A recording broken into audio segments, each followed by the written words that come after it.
right, guys, it's patch time. They're gonna fix everything. Pencils being picked in Turf War, it's being picked in Area Cup, it's being picked everywhere. They gotta end parry. So, patch 7.0 is here.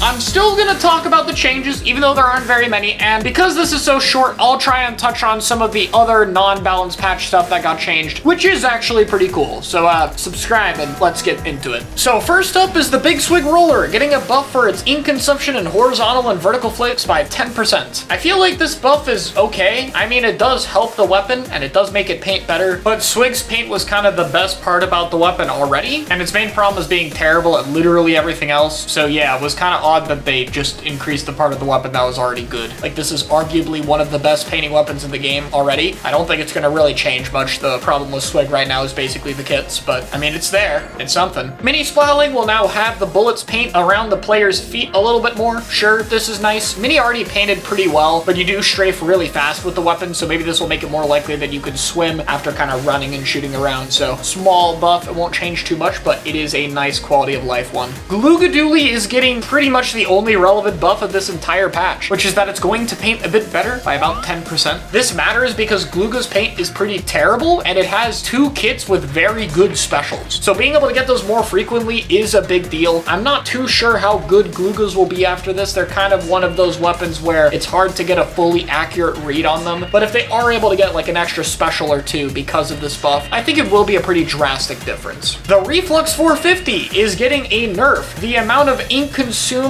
for a charge up to the first level has been increased by approximately 17%. Some people might be confused as to why Reflux is getting nerfed. It's simple. The weapon is meta in Turf War. I think reducing the uptime of a weapon that paints this well is fine. I just wish it came with the compensation buff. We did that last time we nerfed the weapons paint. It came with the charge buff, which was really useful for it, but in this case, we're not getting any buff to help it in another area while toning it back, which is a little bit unfortunate, so it just hurts the weapon's viability by a decent bit. Points for special were changed on 2 weapons. Yeah, there's no special or sub changes. 52 gal is going back to 200p. I guess they saw Melon get 5,000 solo and the incoming wave of top 552s. I don't hate this change. I don't think 52 needed 190, so I don't really mind that it's back to 200. The other change is end parry. I'm gonna be honest, I don't know why they did this at all. Splashdown is not very good right now. End parry is not picked at all. Maybe it was really popular in lower level solo, which I guess, but I still don't think it was necessary to change. That's just me though. Side note, one more change. There is a notable bug where Crab would exit with you basically holding the sub up and down for some reason. This unintended buffer is being fixed. That's actually kind of neat. So the state of the game's meta has gotten pretty settled. Squeezer and Pencil are seen as the best 2 weapons of the game. We've seen most people running Squeezer, Pencil, Shot.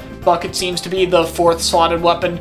We've pretty much ended the era of there is no meta. We figured it out by this point, and yeah, nothing there is really gonna change, honestly. So I think we're just gonna see more of the same, including for the Worlds patch, and I wish there was more changed. Even if there weren't any nerfs, I wish there would at least be some buffs, but outside of Glooga, nothing really has my interest this patch. I really didn't want to have a negative impression of this video. I'm trying to be a bit more positive about the game in general, but in this case, I'm sorry guys, there's really nothing I have to say here.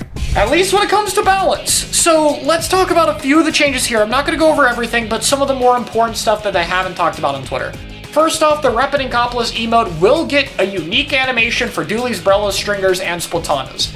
This also means that the Splatoon 2 victory animations will probably have something unique for Splatanas and Stringers as well. This is cool. It's a bunch of new emotes, and it takes out one of the worst problems with the Repetinkopolis emote, so I'm fine with that. Splatfest points are being tweaked once again a little bit, so each division can earn points, which I think is pretty interesting. So coming in second will actually have some value. That's kind of cool. I'm looking forward to see how this system plays. It might make it a bit better. In Salmon Run, Reef Slider does more damage and has a larger area of explosion. Slider's pretty weak in Salmon, so that's cool. They also are reducing the amount of animations from Salmonids who seem to be far away as far as I can tell, which should help with lag in Salmon. That's pretty cool. There's an option in private battles to automatically strike a stage that was just played. This might be done for Nintendo tournaments, honestly, since they don't have stage striking in their rule set, so now that'll probably be an option they just have turned on, and it's a nice quality of life. And finally, we're getting 153 pieces of gear, which, yeah, confirms that this is probably going to be most of the Splatoon 2 gear and side order.